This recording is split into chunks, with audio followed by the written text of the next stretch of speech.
Welcome to the first episode of the Character Course. Over the last few years, I've been studying positive qualities of character, like hope, gratitude, love, wisdom. And over the next 8 weeks, I'd like to share with you some practical insights from the Bible and from psychology about how we might develop these things. Starting next week, we'll look at hope, love, forgiveness, gratitude, persistence, curiosity, and humour. But to kick off, I'd like to give you a rationale for the whole thing. I want to talk about learning.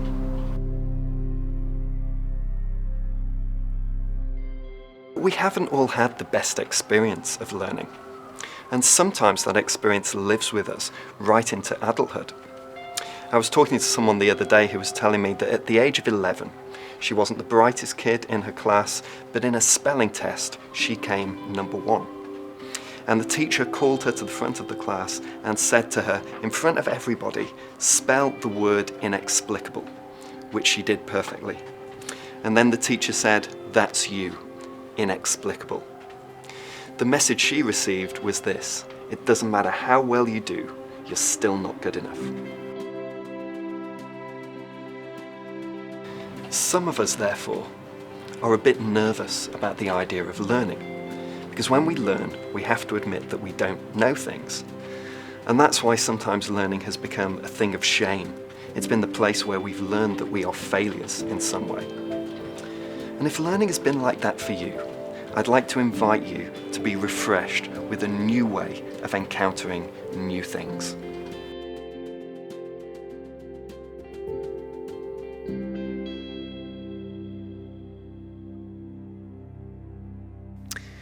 In Matthew chapter 11, Jesus speaks to a group of people who felt that they'd fallen foul of the cultural and religious expectations of their day.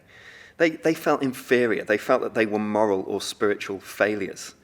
And yet when Jesus speaks to them, he says this: "Come to me, all who labor and are heavy laden, and I will give you rest.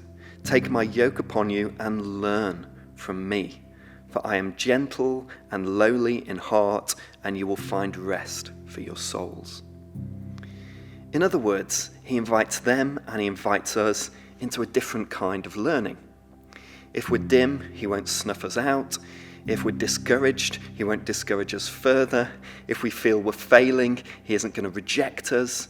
In other words, he calls them. He calls them and he calls us to a new form of learning. The word for learn there is manthano in Greek, from which we get the word disciple. He calls them to be students. He calls them to be apprentices. He calls them to be disciples.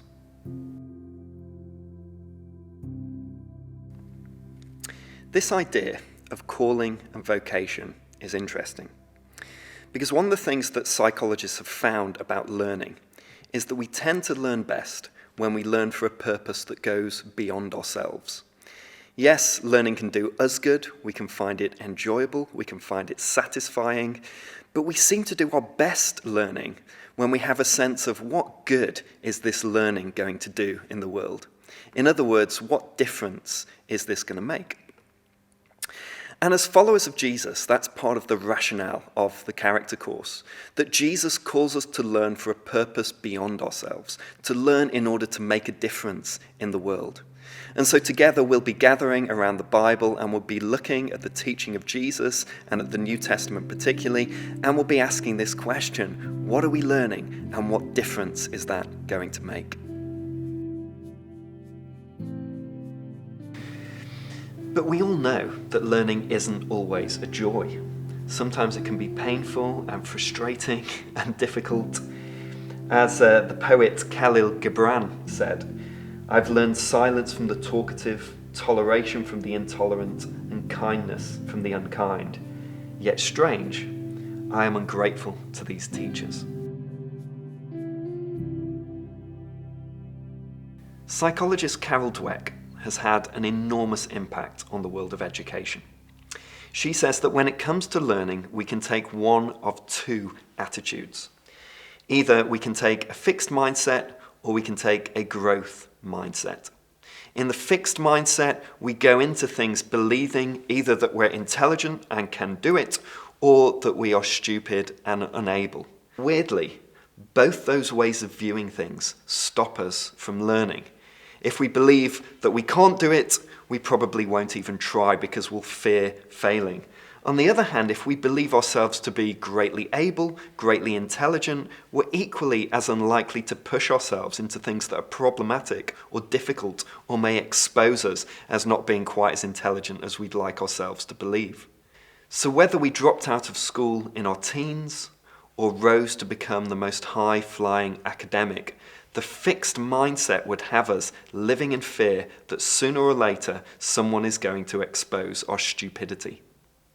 Growth mindset, on the other hand, is interested in the learning. It's interested in the process. So if things become difficult or tough or challenging or a little bit hard for us to capture or work with, that's great. That's exactly the place we should be, because that's where growth and learning is taking place. The Bible captures this growth aspect of learning when it talks about the way in which difficult things in life can help us grow in character and become better people. We don't have to believe that God intentionally harms us or has it in for us, still to know that when difficult things come our way, we can still learn great courage, great passion, great wisdom, even when things are pretty tough. The writer to the Hebrews calls this discipline and puts it this way: "My son, do not regard lightly the discipline of the Lord, nor be weary when reproved by him. For the Lord disciplines the ones he loves and chastises every son whom he receives. For the moment, all discipline seems painful rather than pleasant, but later it yields the peaceful fruit of righteousness for those who've been trained by it." Psychologists have called this post-traumatic growth, or adversarial growth, the way in which we grow as people through tough things. Sometimes we learn from life because we wish to. Sometimes life teaches us a lesson whether we wanted to know it or not. As followers of Jesus, we should expect to grow spiritually, to be tested and challenged, and to become more like Jesus as a result. Which is why each week we'll be talking together and asking the question, what did you learn this week? Where did you struggle? How are you more like Jesus today than you were this time last week?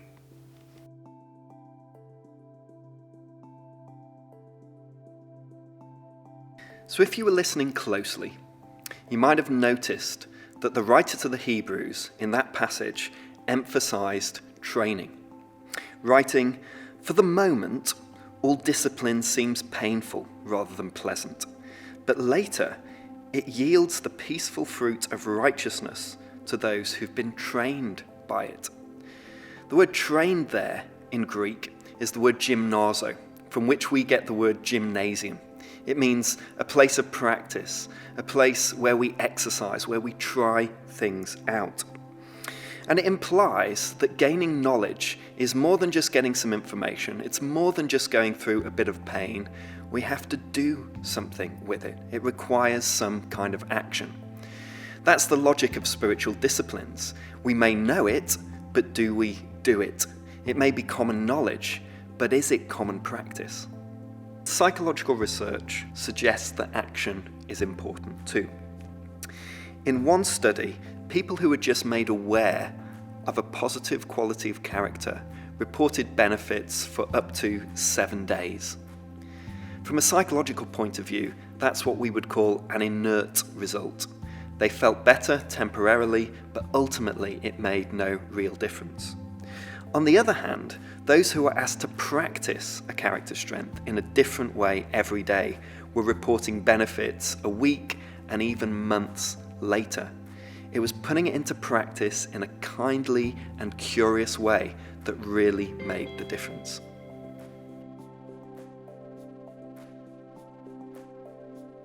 Ultimately, following Jesus means doing something.